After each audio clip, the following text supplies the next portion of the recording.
Each story you hear on Planet Money starts with a question. What happens if we refund tariffs? Why are groceries so expensive? At NPR, we stand for your right to be curious because the forces shaping our world can be hard to see. Follow NPR's Planet Money wherever you get your podcasts and start seeing how the economy really works. This episode is brought to you by Progressive Insurance. You chose to hit play on this podcast today. Smart choice. Make another smart choice with AutoQuote Explorer to compare rates from multiple car insurance companies all at once. Try it at Progressive.com. Progressive Casualty Insurance Company and Affiliates. Not available in all states or situations. Prices vary based on how you buy.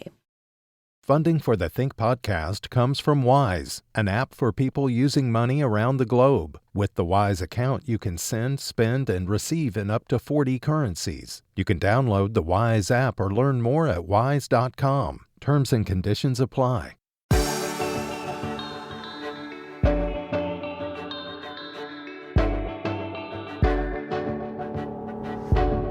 U.S. presidents have followed the example of George Washington for more than 200 years. The cabinet of advisors to help run the country, the tradition of the State of the Union address, and the two-term limit, which all but FDR adhered to even before the 22nd Amendment. But there is one important component to Washington's presidency that his successors did not share. Washington really didn't want the job. From KERA in Dallas, this is Think. I'm Chris Boyd. His fellow founders understood that Washington would bring a sort of gravitas to the new government they were building at the Constitutional Convention. As my guest will tell us, our first president had to be talked into even attending that gathering in 1787, not least because he defined himself not as a politician, but as a soldier. But when duty calls, a good soldier responds. H.W. Brands is Jack S. Blanton Senior Chair in History at the University of Texas at Austin. His newest book is American Patriarch, The Life of George Washington. H.W., welcome back to Think. Nice to be with you, Chris. The word patriarch is a little bit freighted these days. You mean it in the finest, most honorable sense here, I gather. Yeah, and even in a biblical sense, as maybe we'll get to when I get toward explaining the underlying or the overriding theme. But yeah, the father of the nation. So Washington was not the firstborn son. He needed a job of some kind when he reached the age of majority. How did his early career as a surveyor play into his strengths? The biographer is able to pick up Washington when he's a teenager, middle teenager, and he heads off on a surveying trip. There's an older friend that he's surveying with, but he's had very little formal education, but he's learned enough about mathematics and geometry to learn the rudiments of surveying. And Washington demonstrates something at this point that's extremely helpful to the biographer. That is, he keeps a journal. And Washington kept a journal or a diary or something like that almost his entire life. And in this journal, we see Washington going on what is the greatest camping trip a teenage boy could ever imagine. So it's pouring rain, it's snowing, they're falling through the ice on the river, they're getting drenched, and Washington, for one, is having a terrific time. He discovers something about himself at this point. He discovers he really likes being outdoors, and he's resourceful. And so bad weather doesn't put him off, it simply adds to the challenge. And so it's going to turn out that Washington is going to make his greatest mark on the world out of doors. And it's at this point that he realizes he can function quite well out of doors. Not everybody does. You mentioned, H.W., that Washington could function really well outdoors. This, of course, would serve him well as a soldier. He was 21 when he was commissioned by the colonial governor of Virginia to carry this consequential message to the French that they needed to be out of British territory. Was that a tender age for a job that big, even back in the 18th century? Yes, it was. And some of this had to do with the fact that, as I say, Washington was very adept in the out of doors. He was an excellent horseman. This is a big deal in Washington's time. But he also was familiar with the territory he was traveling into. The disputed region was what is now Ohio and western Pennsylvania. The British claimed it under the claims that they had made for Virginia and Pennsylvania under British law. The French claimed it from having explored the Mississippi Basin, which included the headwaters of the Ohio River. And so there was this diplomatic dispute, and the governor of Virginia is looking for somebody to carry a message to the French. Whoever the French commandant in the area is, first of all, find that French commandant and then deliver him this message saying, you got to get out of here or there's going to be trouble. And Washington, as I say, is a good man in the woods, and he has been in the area. This is something that not many Virginians had been. So he has these two marks in his favor, and he gets the job. He would ultimately find his calling as a soldier in the French and Indian War. Will you talk a little bit about the temperament that he brought to both military strategy and also to commanding other people? Well, the first indication that he has the promise of a military career occurs in his very first firefight. So in the beginning of what's going to become the French and Indian War, Washington is out there with a small military group, and they encounter a French small military group as well. And both sides are sort of trying to figure out where the other are because both sides are laying claim to this region. And this firefight takes place, and Washington nearly gets killed. And afterward, he didn't get killed, but afterwards he writes a letter to his brother in which he says, I've been under fire. I've heard the bullets whistle. And let me tell you, there was something charming in the sound. Now, anybody who can experience near death and think that this is charming, this is somebody who really has a potential career as a soldier. Yeah, I mean, do you think his experiences as a soldier shaped his relationship to risk-taking later on in other contexts? No, I don't think so.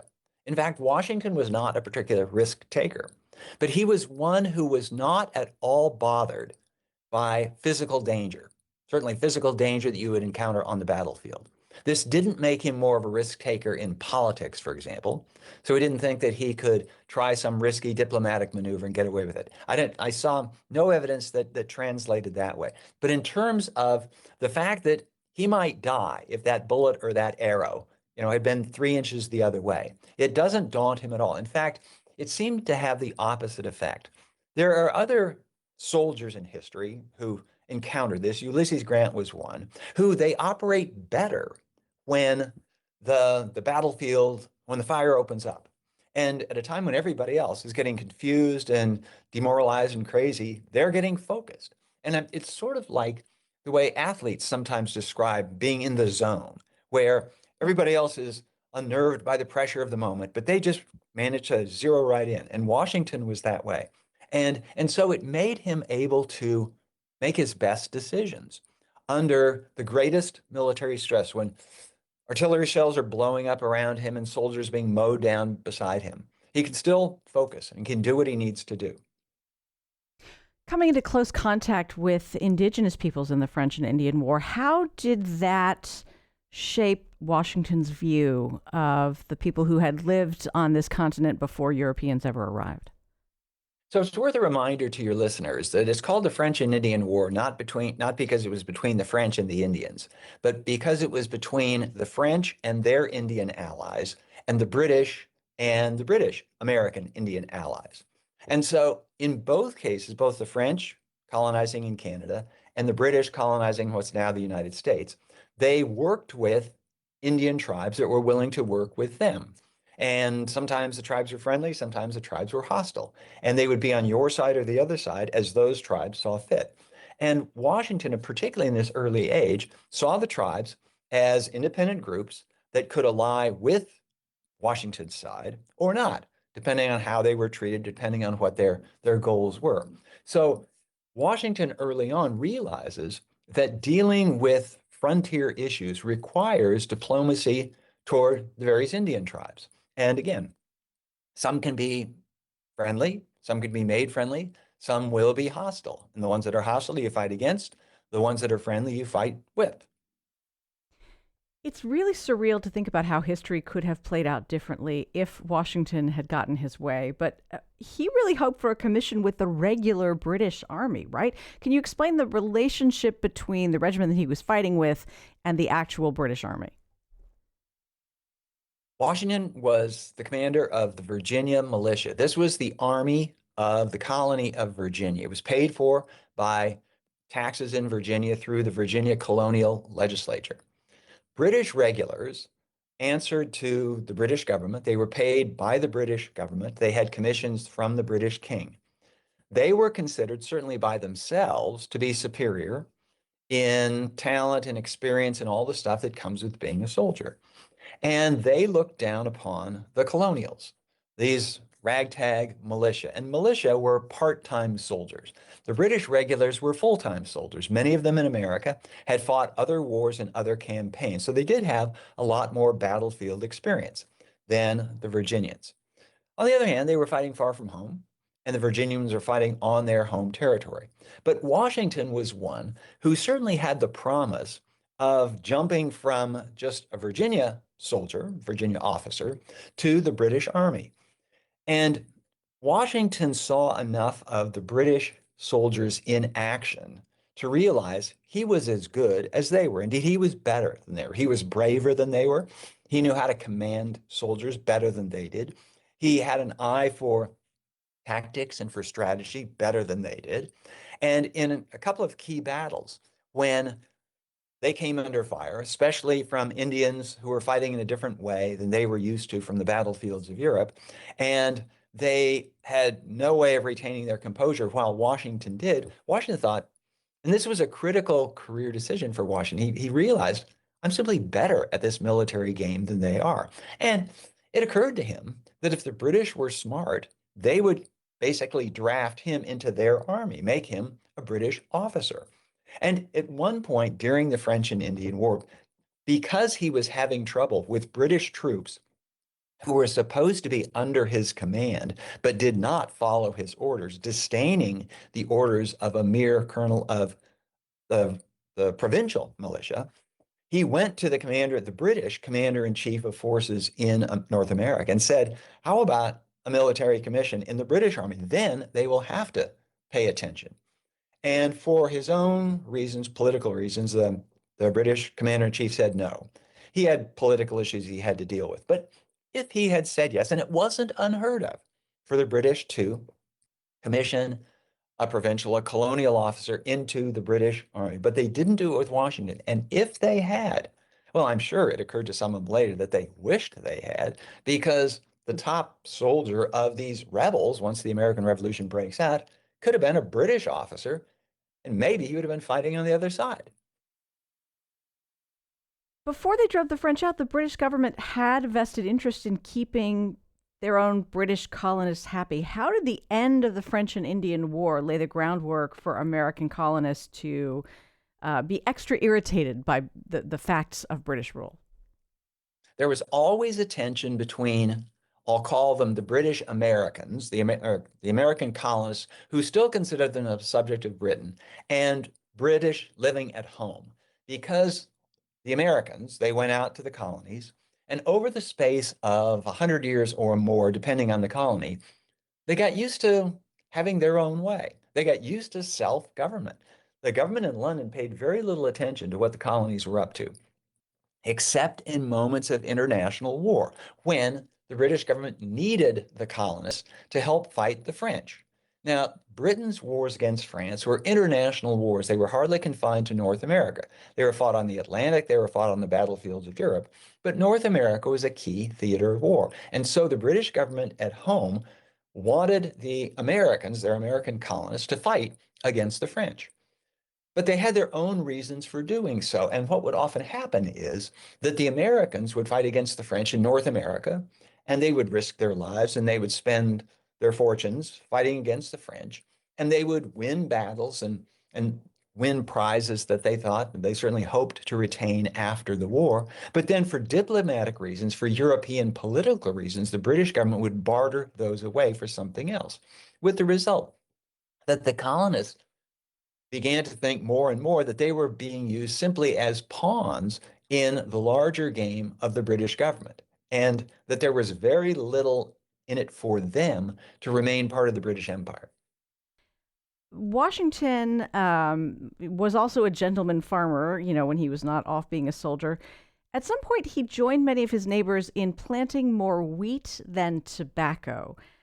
This seems like a minor decision. How did changing crops position the colonies to be more economically independent of Great Britain? Tobacco was the cash crop that saved the Virginia colony in the early 17th century from dissolution. And it was a crop that would grow in Virginia. It was a crop that was in demand in England and the rest of Europe. So the cash that it brought in was very valuable, and it kept the colony from falling apart. But it also was very hard on the soil. And so planting tobacco year after year wore out the soil. And the planters, the people who raised it, they observed this. The harvests, the yields got less and less every year. And so they had to find something else to grow. And the natural thing to grow was, well, food crops and wheat and barley and oats and such things as that. With the result of this, the economic connection between the American colonies and Britain at home was less crucial to both than it had been before. And so by the late 18th century, Washington on his farms had gotten out of tobacco, and the crops that he grew looked much like the crops in Pennsylvania or Maryland or New York. And it made him less dependent and less important in the British economic scheme of things. He had been irritated by British colonial rule for a long time for a variety of reasons, but remained broadly loyal. Were the Intolerable Acts, what came to be known as the Intolerable Acts, the final straw for him? I can't say there was a single final straw. There was a growing feeling that the interests of the British government were not the interests of people living in Virginia or America generally. At first, it was possible to believe that the laws that were passed, really starting with the Stamp Act of 1765, that the British parliamentarians, the people who voted for the law, had just been badly advised, and they didn't realize how resentful this new tax and this new kind of tax made the Americans. Now, in defense of the British lawmakers, Americans, they sometimes stood on their rights as Englishmen and then sometimes claimed that we're Americans, we're something different. And in the case of resisting the taxes, the argument they made was that ever since Magna Carta back in the 13th century, there'd been a fundamental principle that in British English and in British law, people could not be taxed without their consent, or more precisely, without the consent of their elected representatives. The colonists pointed out, we don't have any elected representatives in Parliament, and therefore taxes that Parliament votes on should not apply to us. But Parliament took the position, you reside within the British Empire, Parliament makes laws for the British Empire. You're going to pay those taxes or else. Now, in response to the Stamp Act, the colonists, they got together. This is a crucial thing. For the first time, the colonies begin acting together and thinking of themselves as this unit. Before this, the ties were much closer between Virginia and London than, say, Virginia and Pennsylvania. But mutual resistance to the taxes brings them together and gets them thinking together. And although the British backed down on this particular set of taxes, the stamp taxes, they retain the principle that we have the right to tax you and make law for you in all areas whatsoever. And so people got their backs up on both sides. The Americans grew more suspicious of the intentions of Parliament, and the parliamentarians grew more suspicious of the intentions and goals of the Americans. It was possible in London to think these Americans are just looking for an excuse to revolt. And the only way to keep them in line is to respond with force. And when the British government did respond with force, then the Americans said, the British, all they want to do is oppress us. They want to grind down Americans and take away our rights. I hadn't realized that the colonists who were ready to revolt would all have wanted the American army to be run by someone from their geographic region, right? So the Mid-Atlantic people wanted a Mid-Atlantic guy and the New Englanders wanted a New England guy. How did it happen that Washington and the South and Virginia won that contest? Well, the point that you make is actually quite important because in many ways, people in Virginia felt closer to people living in England than they did to people living in Massachusetts. And so if the Virginians are going to be involved in a conflict, well, they're going to want one of their own, and not necessarily somebody from Massachusetts. But the reason Washington ultimately gets the job as the commanding general of the Continental Army is that at that time, in 1775, trouble, in fact, violence has broken out in Massachusetts. And it's not an accident that it was in Massachusetts, because Boston was about 2 or 3 years ahead of most of the other colonies regarding the rights of Americans vis-a-vis the British. And most of the trouble in America, the trouble as viewed from London, focused on Boston and Massachusetts somewhat more generally. And the fighting occurred. This is at Lexington and Concord in April of 1775, when the British general who commands the British forces that are occupying Boston hears that the local militia have a stash of arms in the countryside outside of Boston. And as a preventive measure, he says, okay, we're going to go seize those weapons. So we're not fighting a war against these Americans. And he goes out to get them, and the Americans say, sorry, you can't have the weapons. And this is when what becomes the Revolutionary War begins. But at this point, it is Massachusetts against Britain, or maybe New England against Britain. Virginians didn't have anything to do with this. Virginia wasn't in the same position vis-a-vis Britain, but Virginia was the largest colony. It was the most populous colony. And in order for Britain to get the message that it wasn't just Massachusetts that's protesting what you're doing, the Continental Congress decided, led by John Adams from Massachusetts, he said, we got to get somebody from Virginia to run the government, to run the army, because that will make very clear. It'll make clear both to Virginians, our fight is your fight too, and it'll make clear to the British that the fight that you've gotten yourself involved in is not just Britain against Massachusetts, it's Britain against all the Americans, which would be a much bigger deal, of course.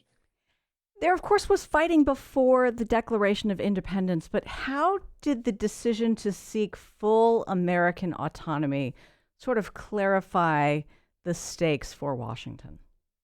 So Washington gets the job to be head of this Continental Army. And the Continental Army doesn't exist when he gets the job. He has to create it. And it's called a Continental Army, again, to underscore that this isn't just a beef of Massachusetts or New England against Britain. It's all of America. And it takes a while to put together this army.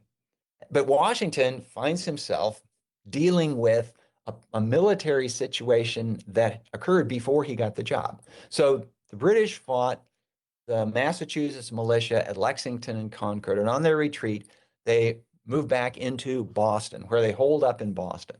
And at the time the Washington got the job commanding this new Continental Army, the British are in Boston. The militia from Massachusetts and Connecticut, they have them surrounded on the land side. They can't surround them on the ocean side because there's ocean there and there are British ships in the harbor. But Washington is trying to figure out, well, first of all, what do I do here? Do I try to defeat the British, capture the British army, drive the British out of Boston? What am I supposed to do there? But beyond that, what's the aim of this war? Anytime you go to war, you ought to have war aims. You ought to know what you're fighting for. And Washington didn't really know. The Continental Congress didn't give him explicit instructions what it is you're doing. You're going to defend American rights. Well, what does that mean? I mean, I guess it means don't let the British dominate New England, keep the British holed up perhaps, but does he have a long-term goal? And for the first slightly more than a year, when Washington was in command, this question of what the Americans were fighting for remained unanswered. And it was answered only when the Continental Congress in July 1776 adopted the Declaration of Independence and said, our goal is we are an independent country. And the goal now, General Washington, is to defend that assertion and make real American independence. And for Washington, it helped enormously because the soldiers who were fighting under him, they had limited terms of service. And when their 3 months or 6 months ran out, they wanted to go home. In part because winter came and there wasn't much fighting going on in the winter, and their wives and children were getting hungry at home, and many of them lived close by, so they just took off.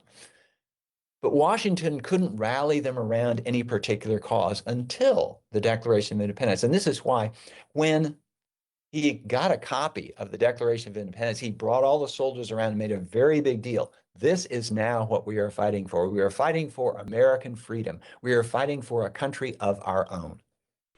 You write at one point in the book about reading his dispatches, especially early in his career, to either subordinates or superiors, and you note that he did a kind of a code switch, right? He had a different tone. Can you talk about what he learned early in his military career that might have served him later in his military career in terms of his ability to communicate messages in a way that would really resonate? Washington always understood where he sat in the chain of command. So the soldiers who served under him, they had to take his orders. If he ordered them to do this, of course, he took care to make wise orders and good orders. But once he gave an order, they had to do what he said. But he wasn't the top of the government. When he dealt with the governor of Virginia first, when he's command of the Virginia militia, and then as the commanding general of the Continental Army, he deals with the Continental Congress. But he deals not only with the Continental Congress, but with the governors of the various states, because it's important to remember that the Continental Congress was this body that had almost no authority. It had notions, it had some popular support, but it had no authority to order states around. The United States during the Revolutionary War was really more a military alliance of independent countries than it was a country itself. And so Washington had to be the diplomat, both with the Continental Congress. He couldn't order them around. He couldn't order the governors around. And so it turned out that Washington was a very tactful and diplomatic guy. He had his ideas. He had his beliefs about what was necessary for the army, what was necessary eventually to the success of the war effort. But he also understood that he had to appeal to the goodwill, he had to appeal to the patriotism of these people, his higher-ups, that he couldn't order around.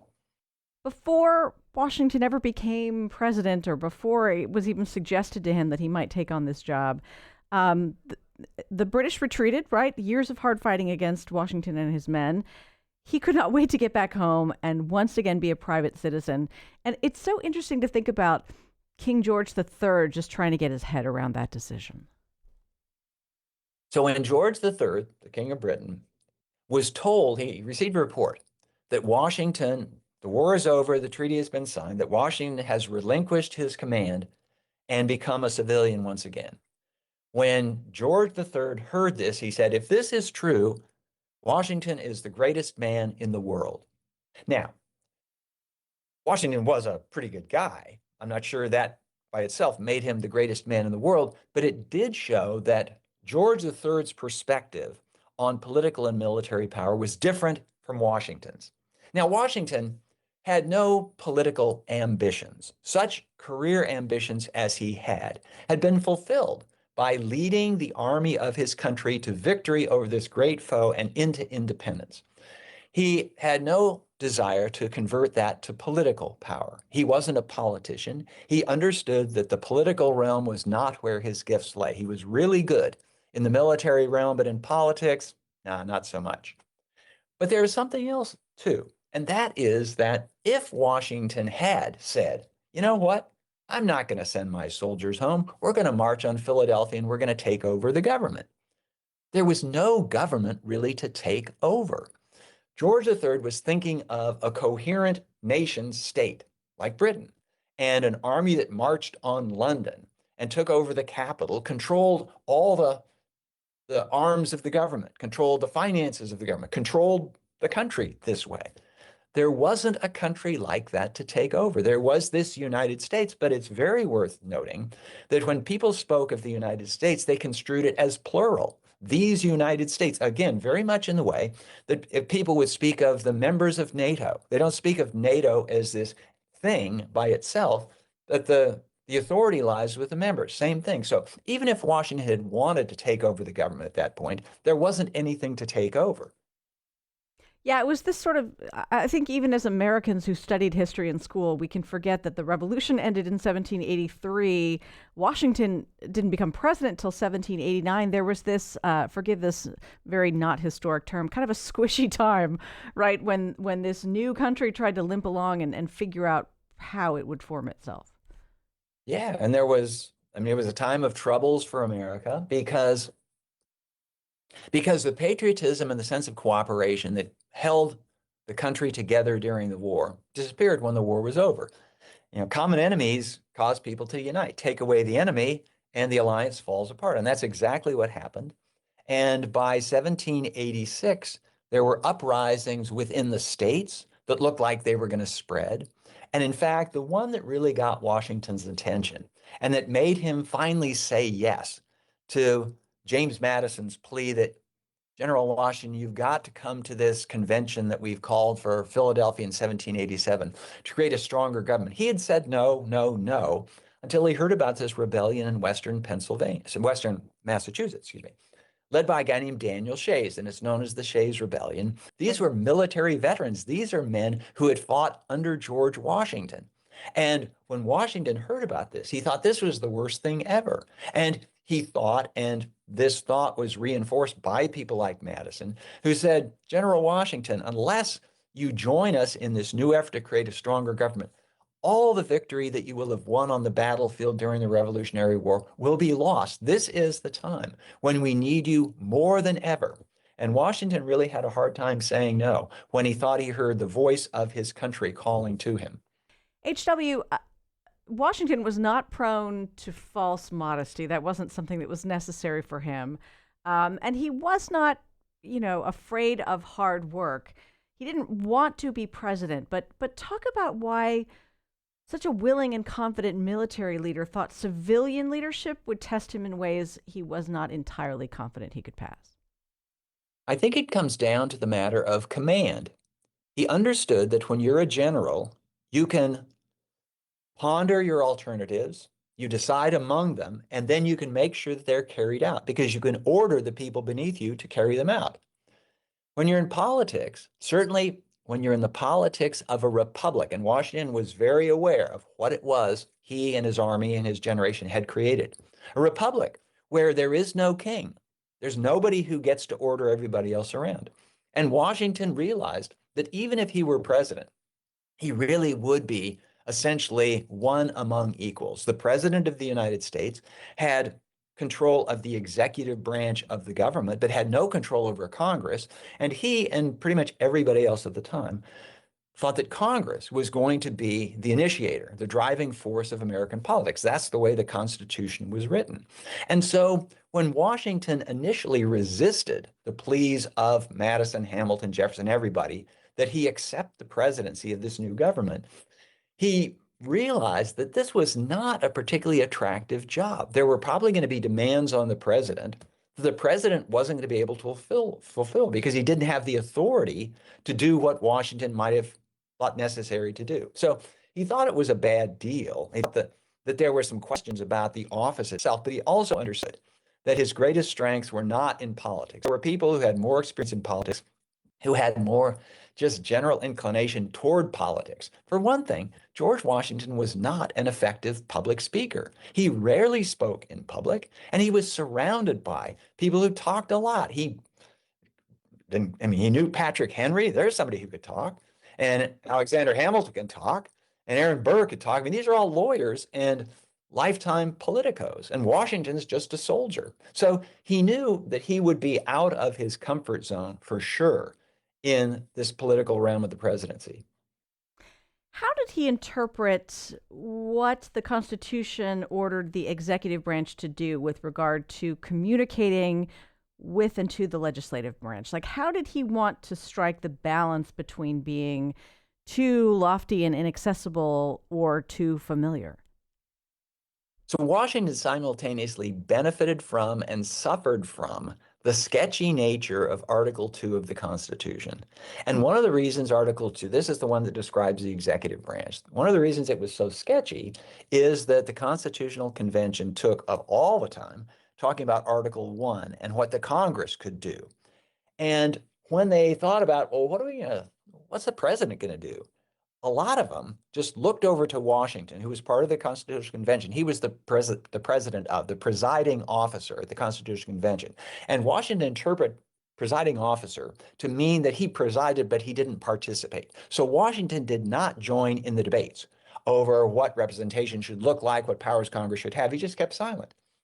And the silence worked very much in his favor because all the lawyers and politicians there are arguing back and forth, but Washington is sitting silent. And it was easy for the other people doing all the arguing to think that Washington knew more, that Washington had greater gravity than they did, didn't lower himself to their level. And they all came to a conclusion, which turned out, very thankfully for the country, to be true, that Washington would do the right thing for the country. And this is a real testament to the esteem in which Washington was held. No one ever had any idea that Washington might somehow seize upon the power of the presidency and make himself greater than the presidency ought to be. And it turned out this was a very accurate estimate. Washington didn't do that at all. He did stretch the Constitution a little bit in a couple of areas, but really just on sort of operational grounds, but not in any effort to aggrandize himself, or for that matter, the presidency in general. So this makes me think about when, a screenwriter writes a role with a specific actor in mind, and maybe that screenwriter uses fewer, descriptions of the blocking and that sort of thing, or fewer explanations of what the character should do because they trust that actor and they know that it is written for the actor. If in some ways the Constitution was written with Washington as first president in mind for everyone who would cast that unanimous vote, does the Constitution suffer in some ways from too little sort of prescriptive content for the chief executive? Yes and no. It would have been better for the Republic after Washington if there had been a closer description of what the duties and responsibilities, prerogatives of the president were. That is, if the framers of Article 2 had gotten all that right, but that was the problem. Nobody could really foresee how this new government was going to evolve. And this is one of the reasons that the Constitution, in effect, that is, in the way it is played out, hasn't really changed much in the way it's written, but in the way it's played out, has changed far more regarding the presidency than it has regarding Congress. And this because the drafters of the Constitution were familiar with parliaments. They'd been dealing with the British Parliament. They were familiar with what the Roman Senate had done. So bodies of lawmakers, they were familiar with that. But they knew they didn't want a king. And so this chief executive was not going to be a king, was not going to have total authority over what the legislature did. They did give the executive a veto power, but it wasn't an unbreakable veto power. If Congress really wanted something, then by a 2/3 majority, they could override the veto. So they didn't know how this was going to unfold. And the framers of the Constitution, I think, would have been astonished if they had learned 250 years later, almost, that we were still using the same Constitution, only lightly revised, only lightly amended. They were thinking, can we get through 10 years? Can we get through 20 years? And then this thing will have to evolve, which is why when they wrote the Constitution, they allowed for the process of amending the Constitution. And in fact, they got some stuff really badly wrong regarding the presidency. They didn't have any idea that presidents would be nominated by parties. They didn't have any idea that presidents would run with running mates to be their vice president. And so the first really substantive amendment to the Constitution is Amendment 12, after the Bill of Rights, is the one that utterly revised how presidents were elected. I'll add one other thing. They didn't see democracy coming, and so they didn't realize that people 200 years later would look upon the Electoral College as this very anachronistic thing. It seems the founders spent a surprising amount of energy talking through how the leader of a republic ought to be addressed. How did they land on Mr. President? This was the silliest thing in the world. So there were those people who really, the only model they could come up with for a chief executive was a king. And so kings were called Your Majesty, Your Highness, that sort of thing, Your Excellency. And Washington didn't want any of that. He'd been used to be calling General Washington, but that wasn't going to work either. And so the Senate for a time was thinking something very high flown would be right. James Madison and other people in the House of Representatives, which was always the more small d Democratic branch, they thought, well, no, we don't want to raise our president up to be something different, because they were aware that there might be temptations on the part of some people to make this presidency into something like a kingship, maybe even set up your own kid to be your successor. And so that's the way kings had sometimes eventually developed dynasties in history, and they didn't want anything like that. And so they wanted the president to be addressed just like an ordinary citizen. And so Mr. was a sign of respect, but it wasn't a sign of deference. So Mr. President, and Washington was fine with that, and that's the one that stuck. Did Washington have a thin skin? He liked to pretend that he did not, but he did. So people who insulted Washington, who mocked Washington, Washington never did anything dramatic like calling somebody out and insisting on a duel with them. But things got to him that he could have let pass. And some of this reflected the fact that when Washington went into politics, when he went from being General Washington to President Washington, he was seriously concerned that his reputation would be damaged by that. And he thought his reputation was the most important thing that he was connected with him. He considered himself a man of honor, a man of principle. And the way you knew you were a man of honor and principle is that people recognized you as that.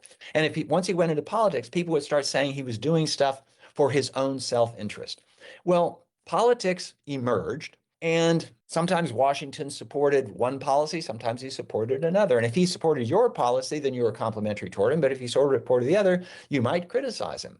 And Washington had not grown up in a realm where being criticized politically was just the way things were done. He'd never been a lawyer in court. And so he wasn't used to, okay, the other person gets to argue his case just as strongly as you can.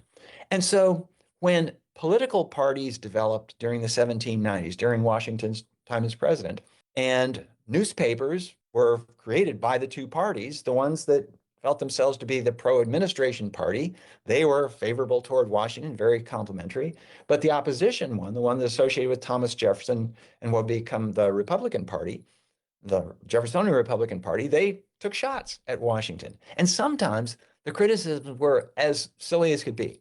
So some friends of Washington decided that they were going to have a birthday party for Washington. And so the party was held. And the opposition press said, oh, this is a horrible thing, because birthday celebrations are what kings have. And the writer, anonymous writer of this editorial said, well, we presume that Washington himself would not take this to an extreme, but the next president might not. And so we have to nip these monarchical tendencies in the bud. And Washington read something like this. Oh my God, what have I got myself into? You say that as much as Americans admired Washington's accomplishments, what they really admired was his character. Talk about what you think are the most significant aspects of that character that served him in his ability to be the kind of leader this country needed at its founding. Washington, early in the troubles that would give rise to the American Revolution, concluded that Americans had to defend their own interests, their own rights. And Washington identified his interests with the interests of first Virginia, but then this larger United States of America. He believed that a person needed to stand on principle when the rights of Virginians, when the rights of Americans were threatened by what he saw as British overreach. He thought the Americans needed to stand up against this, to the point when finally it became clear that the British would not allow the Americans to exercise the rights the Americans thought were their own. Washington came out in favor of independence. And Washington's greatest success, or the thing that conduced most to Washington's success during the American Revolution, was his constant vision of what this war was about. It was to create an American nation, a nation that would give the greatest freedom, the greatest liberty to the largest number of people. Now, we have to accept, of course, all enslaved peoples, including the hundreds who worked on Washington's plantations. But nonetheless, Washington's vision is we have to create this country. And Washington considered this a matter of principle, a matter of honor. And he allowed the soldiers who served under him to see that that's why he was in it. This is what he was fighting for. It impressed them that he refused to take a salary. He refused to be paid. And so he was doing it on his own nickel. Of course, he could afford to. That helped a lot. But still, he made it very clear to them that I'm doing this not out of self-interest. I'm doing this because I believe this is the best thing for Virginia, for the United States. And he kept that as his guiding star. And when he put down his military command and went back to being a mere farmer, plantation owner in Virginia, that impressed a lot of people because a lot of people said, well, geez, if I'd have been in that position, I wouldn't have done it. Washington he didn't have the kind of ambition that a lot of other people have. And in fact, that everybody following him into the presidency would have to get to the presidency. For Washington, the presidency was essentially a victory lap for this great thing that he had already done. And this is why, when he left office after 2 terms, it wasn't that big a deal. In fact, it wasn't done primarily out of interest for the future of the United States and for setting a good example for his successors, where you should leave after 2 terms also.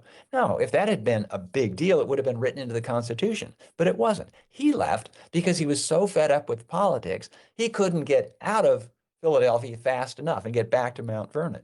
H.W. Brands is Jack S. Blanton Senior Chair in History at the University of Texas at Austin. His newest book is called American Patriarch: The Life of George Washington. H.W., it's always a pleasure to speak with you. Thank you for sharing these stories. Thanks for having me on, Chris. Think is distributed by PRX, the Public Radio Exchange. Again, I'm Chris Boyd. Thanks for listening. Have a great day.